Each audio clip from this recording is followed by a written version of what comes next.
The last part of this workshop today is going to be about LinkedIn. We've covered networking events and reaching out to recruiters. Our networking events are great opportunities to meet with people in person. However, you may not always be able to go to these in-person events. So there's this powerful tool called LinkedIn, which you can think of. Which is a platform. It's a platform that connects professionals, and you can think of it as your online resume as well. You can resume. LinkedIn is a platform that would connect you with hiring managers and other professionals. So it's also important to post your achievements in there. As a matter of fact, we do have a Sudanese Association for Northern California SANC LinkedIn page. I would love for all of you guys to scan it and follow us and share with your friends, amplify our vision, amplify our mission, join the community. And more than anything, that's how you guys will be able to meet each other. Everyone who's on this call today, if you can create a post and then tag SANC in it, share a little bit about what you've learned. That'd be nice.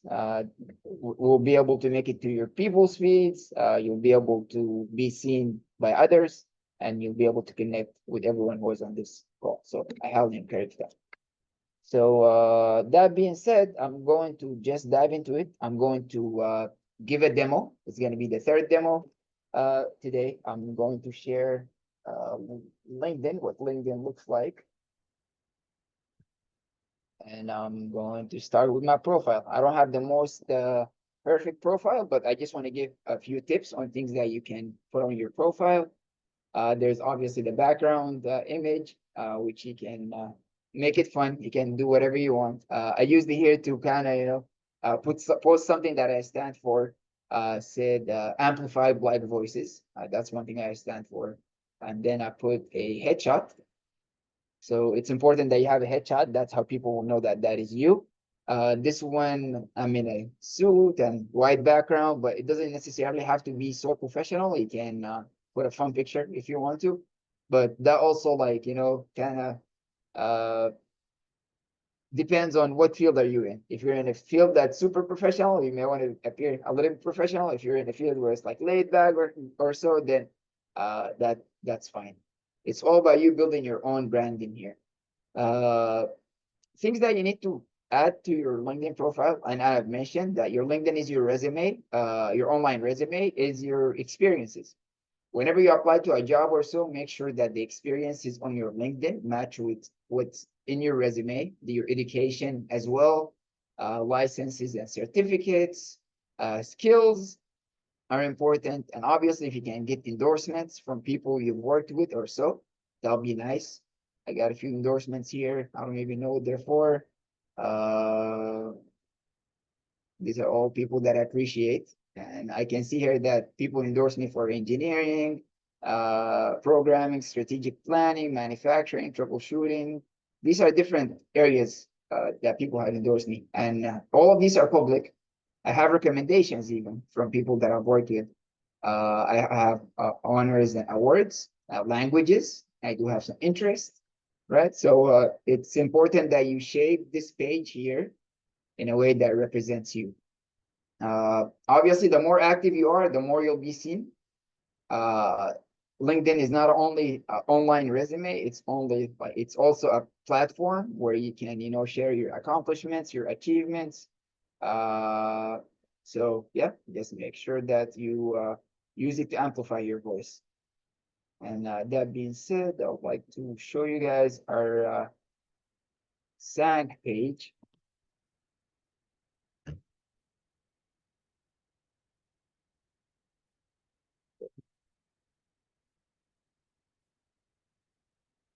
I encourage you to follow us. We started not too long ago, so we don't have too many followers, but we're coming up slow. This is a great way for you to be engaged and stay up to date on our upcoming, events and so on. Also, if you guys follow this page here, you'll be able to see each other. You'll see the people who work here and all of that stuff. So yeah, I highly encourage you for that. to do that. That being said, that's all I wanted to share today. One thing about LinkedIn, like I mentioned before, is a way for you to connect with the world without having to be there like in person. So it's a tool that you can use to reach out to recruiters, find jobs as well.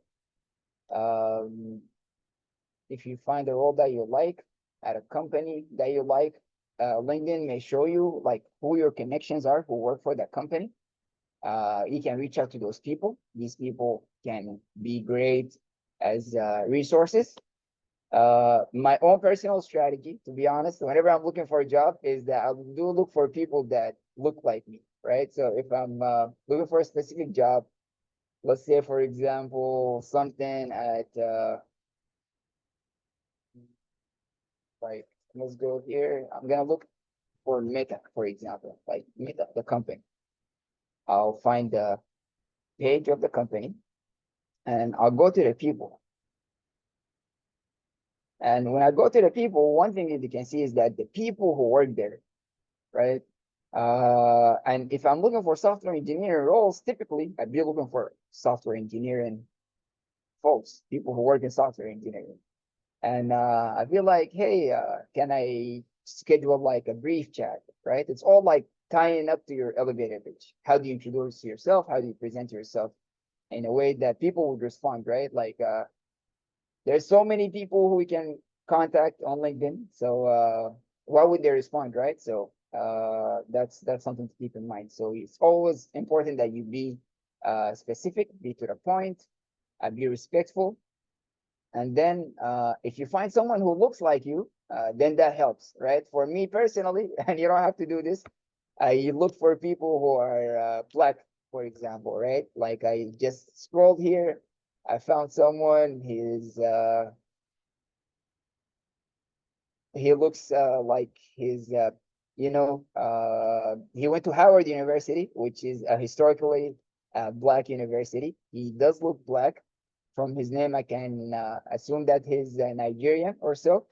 And what I would do is like, hey, I would reach out to him. Like, there's a higher chance if you guys went to the same school, if you guys have something in common, then there's always a magic to it. These people are are more likely to respond if you guys share something in common. If you guys, if you guys went to the same university, that may be great. Be like, hey, I'm an alum of this school. If you guys work for the same company, right? And if there is nothing, then you can find someone who just looks like you, right? But if you're a woman, you can find other women. They usually try to help each other. Men, if you're African, if you're from wherever part of the world, the idea is people help each other. And if they can relate to you, they'll probably help you even more. So just keep that in mind when you go about your LinkedIn networking. That being said, I would like to give you guys a few minutes to ask any questions you may have. I know Khadija had a question. We'll start with your question, Khadija, and then give the chance to others to ask their questions. We're supposed to finish the meeting in 5 minutes, but we'll go a little bit over time. But those who need to drop off at 1:30, then please, we don't want to keep you here. I will hang around for a few more minutes, but yes, let's get to it. Khadija, do you mind please sharing your question one more time?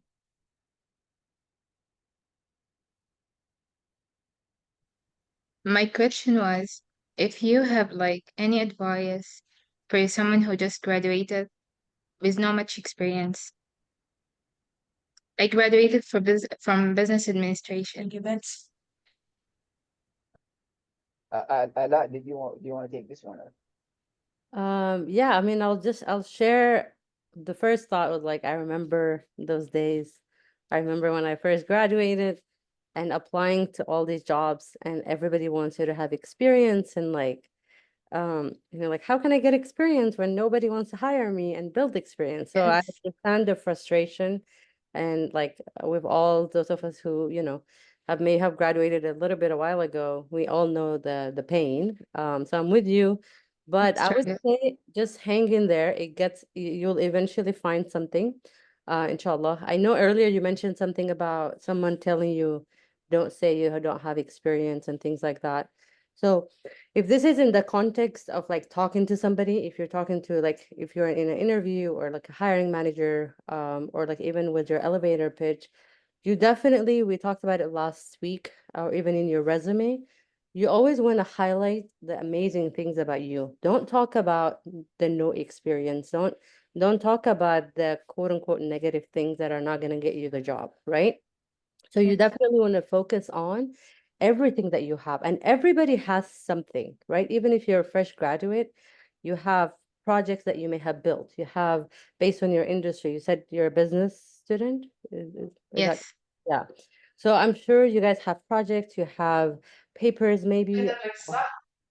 There's something that you can talk about. So you want to always highlight and talk about your knowledge and your skills. And sometimes it could be your volunteer opportunities. It could be the clubs that you were in college. And that's just a quick recommendation advice. If you're still in college, get involved. These things help a lot when you don't have experience. Because if you don't have experience, they don't have a lot to base yani, your background on. But if you're involved in like clubs, and especially if you try to take leadership roles, right? So they have these elections, and sometimes you feel like, oh, it's just a waste of time, I need to study. But no, it's very crucial, because then they know that you dedicate your time, you give back to your community, you have leadership skills. If you took a position like, the president or vice president or the secretary or anything, just any leadership position that you want to highlight on your resume. And then these are the things you always want to talk about, the things that you've done and the accomplishments that you have, even if they're small. Even if you think, oh my God, nobody cares, say it. You never know who is gonna like it. You never know what impression it may give about you. It obviously has to be related to what you're applying to, but definitely stay away from things like, oh, I don't have experience. You don't like, this is not the time to be humble and be like, I don't have experience, but please hire me. No, you want to be confident. You want to be in their face. You want to show them that you're a fresh graduate, but you're powerful, you're energetic, you want to get stuff done, and you're ready to learn. Use this language. I'm ready to learn. I'm a fast learner. I, give examples, right? So this is kind of how you want to approach it. And you'll find something, and it may not be their ideal job right away, but that's okay. You'll get in and you'll build your experience, you'll build your resume, and then eventually you can get to the job that you want, or you may get the job you love from the first shot. Everybody's journey is different. So I hope that helped a little bit and answered your question. Not sure if anybody else has anything to add to that. I could add Thank something. you so Yeah, I, please. I graduated with a degree in business administration with a concentration in information systems. So people thought, hey, I'm IT kind of related, and I didn't have those certifications. So, our major made us feel like, okay, we can go into the industry and go get a job doing something in IT. No, we didn't have the technical skills or technical acumen. We only took 10 classes, right? One of the things that I did notice when graduating, it was a very tough time, recessionary period. We all didn't have certifications. So there's a bunch of different certifications that you can get. Like a project management certification could take you a long way, like a PMP certification. A lot of people don't have that. So you got to, while you're in college, take advantage of getting professional certifications and, researching on the ones that would be valuable. But I think those help kind of set you apart, because most graduates aren't going to have those. I much. definitely Thank you. that's a great suggestion. Especially while you're searching for a job and you're just kind of home and you graduated, definitely take advantage of like expanding your resume and adding more certificates if you can within your industry. That's a great suggestion. Thank you for adding that. Definitely. Thank you so much, Alan. Thank you, Hassan. You're welcome. Welcome. Wafa has her hand up next. Okay, go ahead. Hello.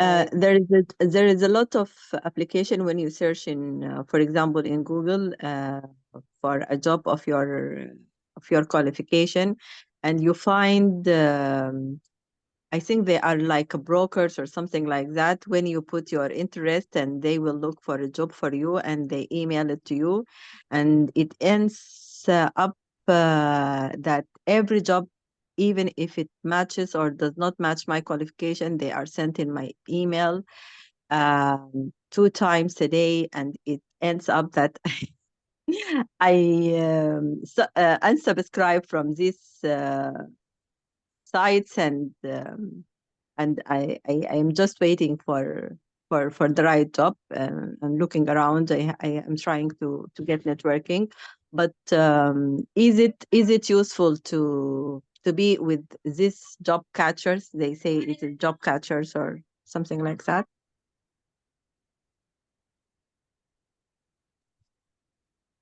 I can. Go ahead, Sorry. Arif. Yeah. I was gonna say, Wafa, so all of these people who reach out to you, they're like a third party. So they're like they're a middleman. So they either get paid to bring you on board, or they get like part of your salary. Like they'll be a contractor working for the company, and then you'll come through them. That being said, like a lot of times these guys they just want to submit in a bunch of applications, like as many applicants. They don't care like what you have on your resume. They just want to submit it along with 20 other people, because if one of you guys get the job, then they get paid.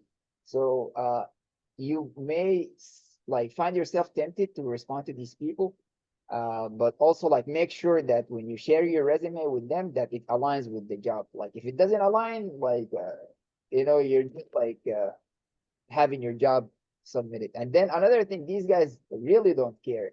They just want to get paid.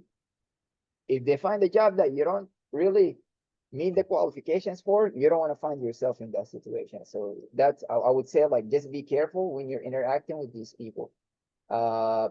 Great opportunity, other ways to get around these is like, networking, obviously. If you know people work at the companies that you're specifically interested in, that's the best way.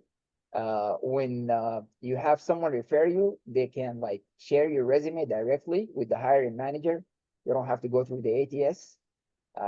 The recruiter may not, like, if they know you and they know that what you're looking for, then they just get share it with the hiring manager directly. They're not gonna go skim through it. So that's where the powerful networking comes in.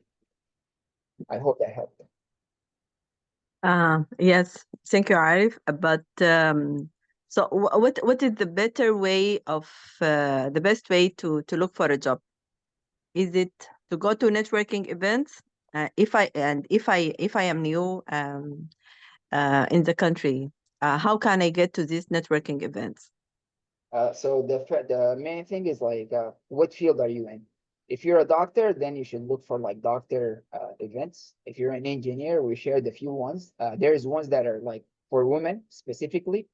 There's the National Black MBA. If you're like in business, you're not technical, you want to get a job, then the National Black MBA is actually next month.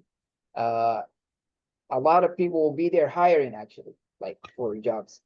So if you're ready, if you got your elevator pitch ready, you got your resume ready, you got your portfolio ready, and you go and talk to everyone, then you're increasing your chances of getting hired. I cannot tell you this is how you're gonna find a job, but I can tell you that this is gonna increase your chances of getting a job, right? Does that help?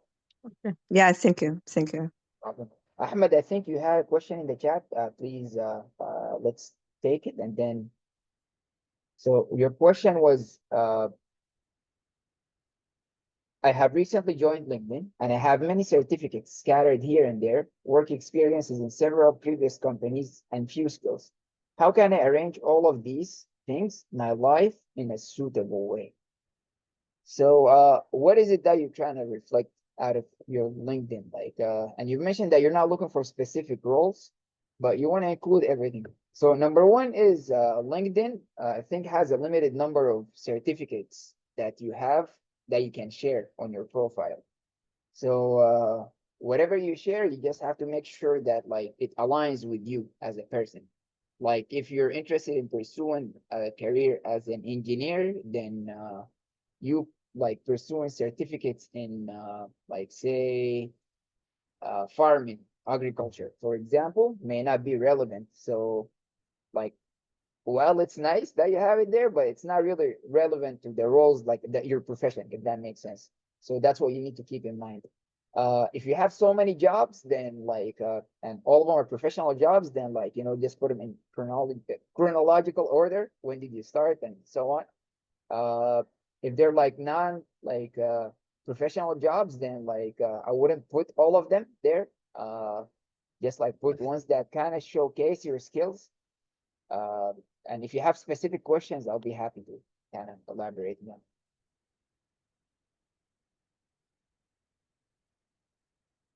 Does that help, Ahmed?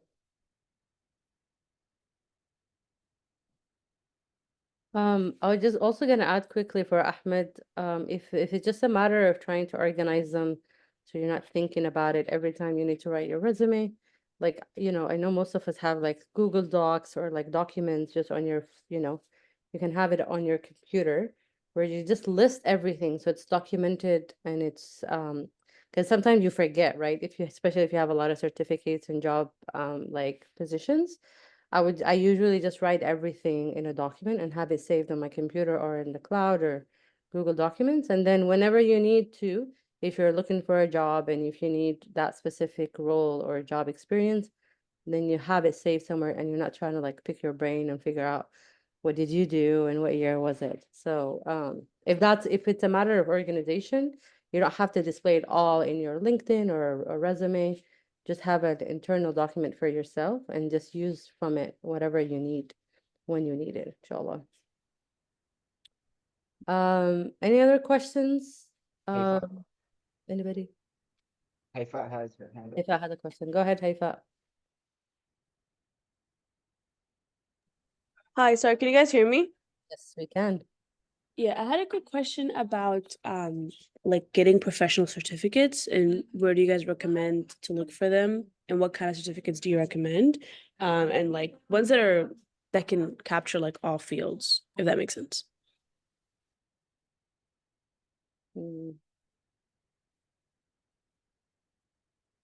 I'll just quickly, I don't have much experiences with those certificates. I don't know if there's a certificate that captures most fields or all fields, but there are general ones like, if you're in the business or the engineering or like kind of like a general certificate, like the PNP that Hassan mentioned earlier is like very important for anyone who's doing any type of project management, for example. And project management can go across many industries, right? So it's an actual test that you take. So you study for it, the project management, what was it? PMP. I forget what the last piece for. But yeah, I'll actually defer to maybe Arif or Hassan if you have that experience because you spoke about it. I don't really have much experience on it. Like whatever like certificate ideally you want to get into, like you got to make sure that it aligns with your role. For example, like a few years ago, I'm an electrical engineer. That's where my degrees are in, that both my bachelor's and master's. But at some point, I was like, I want to switch into AI, and the best way to do that was like do some learning on my own. I looked for like a few certificates online, and I found so many. And like and best way to learn is by doing, right? So my criteria was like to find like certificates that had hands-on projects for my purpose. And I guess in your case it may be different. But it had hands-on projects. It covered like the theoretical part. It had homeworks, and so I used this online platform called edX Education, and the course was developed by MIT. So sometimes these big universities, they do have like courses created for like specific pathways, AI, product management, and whatever. Uh, Going with a known school is great. Sometimes you go to the school directly, it's very expensive. But if you use this online edX education, for example, like offers them for a cheaper price, Coursera as well. But one thing to keep in mind, these certificates, are not really, they are not degrees, right? Like employers will look at them as like, oh, this is a great experience, and it may help you get the interview. But at the interview, like you're gonna have to perform. You have to like answer the questions, and whether that certificate helps you answer it or whether it's something else, that will depend on the job. Does that help, Haifa? Yes, it does. Thank you so much. We'll take the last question for today. I see only one hand. It's Uchichi. Please go ahead. Okay, hello. Okay, so I'm having a bit of a problem. So I graduated with peace studies and conflict resolution, and I've worked in a law firm for like 10 years now. But right now I'm trying to transition into tech. I took up the Microsoft Power Up program training sometime last year. So I'm trying to transition into tech. But the problem I'm having now is the kind of roles I can apply for and how to incorporate this into an elevator pitch. So I don't know if you have an idea or tips or what I can do. Sometimes I get confused with, okay, what's my background is or what I'm supposed to do. It just gets confusing. So I don't know if you can give a pointer. Yeah, I'm gonna say you have a very attractive background, and you should definitely use that to your advantage. You'll be like, "Hey, my name is Uchichi. I am a lawyer, and I have 15 years of experience. But I decided to switch into tech, and I've taken these classes, and I'm interested in back-end development, and I'm interested in roles that are in back-end development, for example." That would be your elevator pitch in that case. And people were like, "Oh, nice. This woman is self-accomplished. She has years of experience. She worked in her career like for a long time, and but she want to have another challenge. Oh, this is interesting. That's someone I would love to learn more about." So I think like you should always use your experience to your advantage. Your story is your story. It's all about how you tell it. I can look at it as it's a good story or a bad story. Like this cup is half empty, this cup is half full, the cup is full, the cup is empty. It depends on how you look at it. So, and everything we're doing here is about you building your, self-confidence to present yourself. And also, like, I'm gonna say, like, if you want to switch into something, you need to have background in it. Like, did you do your research? Like, what do you want to do in tech? There's so much you can do in tech. It doesn't have to be technical. You don't have to write code. So answering these questions in advance will help you. And I'm happy to always, like chat more. That was Alright, great. thank I you. just wanted to add one thing. As Arif mentioned, having 15 years of experience is amazing, right? And so what you want to also like drive from that, maybe highlight the skills, because in the 15 years of being a lawyer, you have honed down or like perfected certain skills and strengths that can be applicable anywhere, right? Not just in a law firm, but even in the tech industry, right? Just starting with like dedication and commitment and like attention to detail or whatever it is. And there may be some skills that are more direct. So when you're talking about your background, like just mentioning you have 15 years of experience, is a huge accomplishment. But I would also highlight, like, in these 15 years, I honed down on these skills and like I got really good at these things that can, because like in any field you get into, there's going to be some form of training or whatever, learning an industry. But as long as you have foundational skills that you're ready to learn, you're coachable, you're someone who's always gonna wants to learn, then that's always an advantage that people would look for. And so just like think about the skills and the strength that you've built in those 15 years, and use those, like whatever you can transfer to the new industry that you're in, highlight those in your elevator pitch. That's just a quick add-on I wanted to add. And good luck, inshallah. Inshallah. Thank you. Did we Yeah. answer your question? Yes, you did. Thank you so much. No problem. Thank you for your great questions, everyone. We really love them. If you guys would like to stay engaged, we have our website, we have our LinkedIn, we have our Instagram, and would love to stay in touch with you guys. You guys have been great today. Really appreciate your time. We'll look forward to seeing you again next week. Again, next week will be a resume review session. So if you bring in your resume, I will try to provide you with a personalized feedback as we can. And I hope that's it for today. Thank you guys for your time. Thank you, everyone. Have a great rest of the day. Thank you.